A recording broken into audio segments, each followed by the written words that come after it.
Bismillahirrahmanirrahim. Assalamualaikum warahmatullahi wabarakatuh. Yang terhormat rekan-rekan mahasiswa, mahasiswi, serta Bapak Ibu dosen Universitas Terbuka. Eh, untuk mengawalinya, saya mengucapkan bersyukur serta salam dan salawat kepada junjungan kita pada Nabi Muhammad SAW. Semoga kita dalam keadaan sehat sehingga kita diberikan kelancaran dalam aktivitas serta mendapatkan keberkahan dari Allah Subhanahu wa taala. Amin ya rabbal alamin. Sebelum hal itu, perkenalkan, nama saya Yasir Himawan. Saya mahasiswa Universitas Terbuka jurusan Ilmu Komunikasi. Pada kesempatan kali ini saya akan memaparkan sebuah topik atau gagasan tentang COVID-19 dan resesi ekonomi di Indonesia. Pada kita ketahui semua bahwa coronavirus ini adalah sebuah varian baru yang biasa kita sebut dengan COVID-19. Ini ditemukan pada tahun 2019 pada bulan Desember lalu. Ini ditemukan di Wuhan, Cina. Virus ini dapat menyerang siapapun, baik itu anak kecil, bayi, wanita, pria, anak-anak, lansia, bahkan ibu yang sedang hamil ataupun menyusui.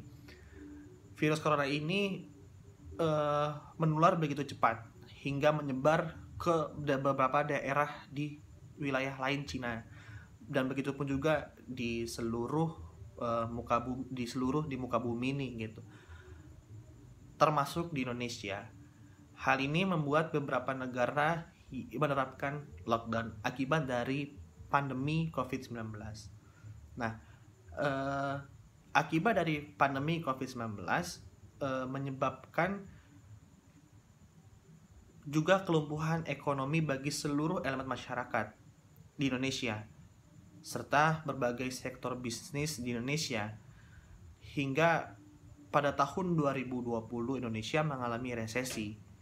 Perekonomian Indonesia terkontraksi hingga minus 2,19% pada kuartal 4 2020, dan sepanjang tahun terkontraksi minus 0,7%.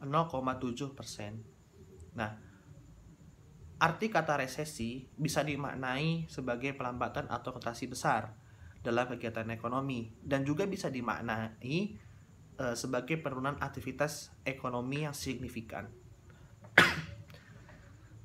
Resesi ini disebabkan oleh berbagai faktor, di antaranya pertama, penurunan produk domestik bruto atau yang bisa disebut dengan PDB. Yang kedua adalah pendapatan, yang ketiga adalah tingkat pengangguran, yang keempat adalah produksi industri, yang kelima adalah penjualan retail. Ketika resesi terjadi, investasi bisa anjlok dan secara otomatis akan menghilangkan sejumlah lapangan pekerjaan. Melambatnya konsumsi akan membuat produksi manufaktur turun dan membuat angka PHK naik signifikan.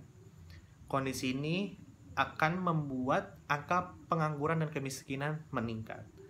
Jika tak segera diatasi, efek domino resesi akan menyebar ke berbagai sektor, seperti macetnya kredit perbankan hingga inflasi yang sulit dikendalikan, atau juga sebaliknya terjadi deflasi. Nah, demikian yang bisa saya sampaikan terkait pemaparan COVID-19 dan resesi ekonomi Indonesia. Semoga bisa bermanfaat. Atas perhatiannya saya ucapkan terima kasih. Assalamualaikum warahmatullahi wabarakatuh.